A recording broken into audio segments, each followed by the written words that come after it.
sorry my shirt is really wrinkled. I actually just took it out of my suitcase because I've been traveling for a while. So yeah, it's one of the only things I have that doesn't smell right now. Sorry if that's TMI, but that's the traveling life. Hello everyone, welcome back to my channel. My name is Tori or Victoria if you're new here.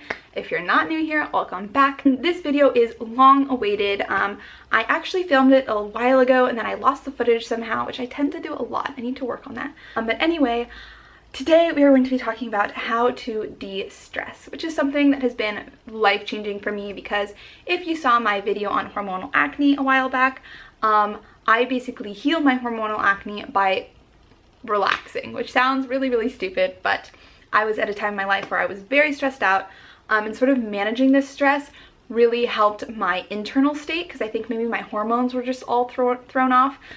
Stress can be really damaging, and not just for skin, like in many other more serious areas of your life. It can lead to chronic illnesses down the line, just a lower immunity, so it's definitely something that you want to tackle early on before it becomes a very regular part of your life. And I also understand that everybody's situation is totally different. I am speaking from an experience of a student. I'm 22 years old, and so I know that my sort of lifestyle or stresses are going to be different from someone who's maybe a mother or works 60 hours a week or just a totally different situation than I am in, but I do think that a lot of these tips and tricks will still apply, but yeah, just adjust it to your lifestyle. And again, I'm not claiming to be an expert or anything. I am just sharing with you my experience. Anyway, so I'm going to be giving you a few tips and tricks that I have used myself for trying to reduce the stress in my life and just feel a little bit calmer and a little bit more at peace inside. So yeah, let's get started. And for the sake of time, I'm not going to be going super in depth or into detail for a lot of these steps. So if you do want to learn more about them, or you want me to make a full video on one specific area, please let me know down below and I will be sure to do that, because yeah, I'm just going to be brushing the surface. So yeah, anyway, first things first. First thing to do to reduce stress is to change your mentality on life, which sounds very broad and wide and hard. But what I mean by this is to really put things into perspective. So at this time that I was very stressed out, my classes were a big source of stress, and so I started to think about my classes and I was like, okay, why am I stressed? I have a lot of work to do. I'm trying to do my best in all of this work because I want an A. I'm trying to not miss any of my classes because I want to have a perfect attendance, and all of these sort of little things. And so then I sort of asked myself, okay, why do I want to get a really good grade? Why do I want to have a perfect attendance? What is the importance of doing all these things, and is it worth risking my mental health for? And so thinking about all of this sort of put into perspective, I don't care if I get an A. I know that a better GPA, it looks better for grad school or employers, which they actually don't really check your GPA, so you're kind of okay. So why is it that I'm killing myself to get this good grade when there's so many more important things in life? And so then I just started to think about, like, what is important in life and what are the things where I really want to be dedicating my energy and my time and myself into. And for me, that has been family, friends, and myself. Those are the main areas. And if I'm devoting my time and energy to those things and everything else is sort of secondary to that, I will be okay. I will be happy. That will be enough for me. So sort of changing this mentality, I started viewing school as a learning opportunity. All of my classes were opportunities to learn really cool, interesting things. This totally changed my relationship with my classes, with my work, and allowed me to enjoy them more and not be as stressed about them. So my camera just died, so if something shifted or moved, I'm sorry. I just had to charge it for like half an hour, but we're back. So moving on to the second thing, and it kind of plays in a little bit to the first one. In order to enjoy all of these most important things about life, your health and your body are so important. So maintaining your health and your body should be a huge priority in managing your stress, because ultimately these are the most important things that we have because they allow us to experience all the other wonderful things in life. So staying hydrated and eating well are so important. It can be really tempting when you're very stressed out to go for the bag of chips or the fast food or whatever it may be. But really nourishing yourself with foods that are high in nutrients is going to be really, really effective in making you feel your best. And the same thing goes about staying hydrated. I notice a difference in how I feel when I've only had like a cup of water in a day versus when I've had many cups. I don't know if I do the whole 8 cups a day very strictly, but I usually just try to drink a lot of water whenever I can. If you don't like water, have tea, just find other forms of getting it into you. But yes, eating healthy and staying hydrated are huge. And this kind of goes into the next one, which is getting a good sleep schedule. You cannot feel good without having, at least for me, it's 7 to 8 hours of sleep. When I have less than this, or even sometimes more than this, I just feel entirely off. I have a lot more mental fog, I have a lot more anxiety, and I just notice like I'm overall just a more negative person. Like obviously when interacting with other people, I'm a little bit more irritable, but even with myself, I notice that my thoughts and everything are just a lot more clustered and just anxious when I haven't slept very well. So trying to get a good sleeping schedule is very, very important. And if you are someone who is struggling with insomnia or any kind of sleeping issues, so have I, and I have worked through them. So if you want to see a full video on that, I totally can, because yes, there was a period of my life where I would sometimes just not sleep at all the whole night. I would just lay there.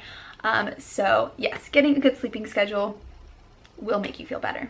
So the next thing is going to sound very selfish, but it is to put yourself first. And I don't mean this in a way of like, screw everyone and all those people who are depending on you, drop them.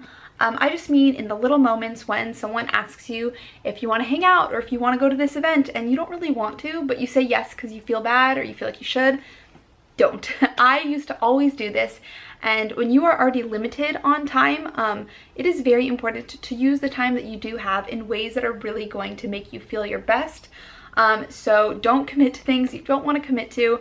Really put yourself first in these moments and ask yourself, what do I want to do, and not what should I do or how can I meet expectations.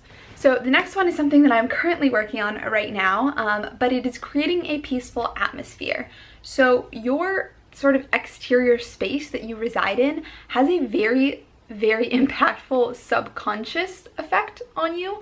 If you are in a living space that is really messy or disorganized, this is going to affect you internally and create chaos and stress inside of you. So a clean space is a clean mind. And so I just got back from traveling, and so I'm totally organizing my room because it is a disaster zone. And I'm actually making a video on it, on organizing and tidying up.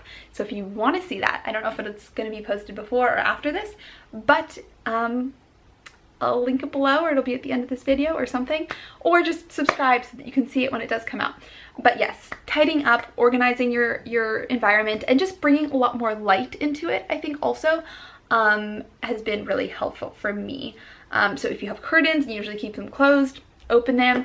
If you have a lot of bare space, plants are a really nice addition. It's also kind of comforting when you have plants because you don't feel so alone. And I know that sounds weird, but they are alive and you have to care for them. And I wouldn't go too crazy because it is a responsibility. I'm shocked that my little guys are still alive after all my traveling, but someone else on my haul was watering them for me. So just a few little things here and there. You can get succulents if you know that you can't keep plants alive. But yes, just really making your space one that is peaceful and restorative. You can have some candles, some incense, just really personalize it to whatever brings you comfort and peace. So the next one is probably the most important, and I'm going to combine it with one that you're probably expecting, which is meditating. But hear me out. I don't think, like, if you've tried meditating before and it's been really hard for you, I think there's a way around it without actually meditating. I'm a huge proponent of meditating, but I'm also someone who is very bad at being consistent with it. But I think if you do something you really, really enjoy, it can almost act as a form of meditation.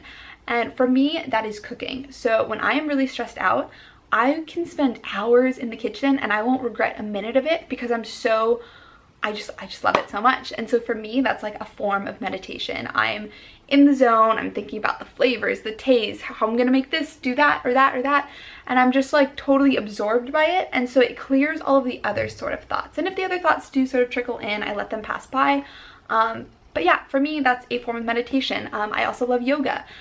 Another thing I should be more consistent with, but there are other ways of meditating without directly meditating. Now, if you don't know if you really like something or have a specific hobby or something that you love doing, then you can try meditating. It's great. It's done wonderful things for so many people. But I also understand that it can be hard to do this consistently. I guess the ideal thing would be do both.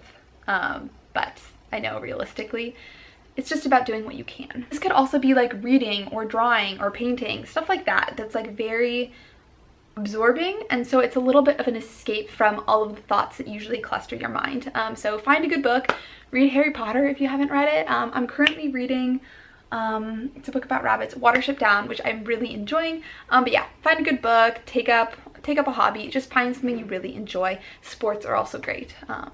So coming a little bit closer to the end here, one thing that sort of ties into, I guess, meditating in general, but a little bit different, I don't even want to say, journaling. You should start journaling. This was a great release for me when I was in college, very stressed out. I'm still in college, but it's a little different. I was in a triple, so I was living with 2 other people, and so I never had time for myself. I never just had an outlet that was my own, and so journaling was really, really important for me. I would write down everything that was frustrating me, all the things that I couldn't really maybe directly communicate, and it was really nice. It was a great release. And I think the most important act of journaling for me was the gratitude aspect. And this should probably be closer to the beginning of the video because it is huge. Saying what you're grateful for every day very clearly has been like revolutionary for me, because it can be really easy to forget all of the things that we're grateful for, and only see the negative things in our life and the things that are stressing us out. But to take some time every day to just think about what you're grateful for and like very clearly identify it in writing it down or saying it out loud, it just changes your mindset on life and everything. And so yeah, I think journaling, starting with gratitude and then just sort of venting about your day or your thoughts, your dreams, your goals, or whatever it may be, can also be really helpful. You can also like set goals or tasks that you want to do, and so by writing these down, it sort of clarifies them and makes you more likely to obtain them. So if you want to set a goal of the week, you know, you started on Monday, and each day you can check your progress on it, where you're at with it, and it just sort of motivates you to keep going. Another thing you do that is really helpful is writing down your stressors, so what is causing you stress and triggering it and identifying that, and then writing down ways in which you can address each of those things can be really, really helpful. So if this is a certain relationship, a friend, a roommate, something like that, identify where these stresses are coming from and what you can do to address them. If it's work or school or too many hobbies or obligations, yeah, what can you do? How can you reduce? Yeah. So finally, this brings me into my last thing, which is do one thing every week that's different, that puts you in a different environment, that out of your comfort zone. It just sort of changes the routine of life. And it's totally okay to have a routine. It helps us get by. But every now and then it is important to break this routine, because it makes us think in different ways and it puts us in different situations. And all of these things are super important for our mental health and for our growth. And it doesn't have to be huge. It doesn't have to be like, I'm gonna go on this big trip across the country or to a different country. It can be, I'm gonna go to this nearby town, or maybe go on this hike that I've been wanting to go on for a while but haven't, or to this library or bookstore, or just something different that you don't do every day, that really just changes things up and puts you in a different setting, and just inspires different thoughts. So that is it on my video on how to de-stress. These are just a few things. There are obviously so many different ways in which you can do this. If you have any of your own recommendations, please leave them down below for myself and for others, because I am always looking for ways to just take care of my mental health and my physical health. Again, if you want me to go into more depth on any of these topics, I totally can. Just let me know. And yeah, I hope you enjoyed this video. Please give it a thumbs up if you did and subscribe, and I will see you next time.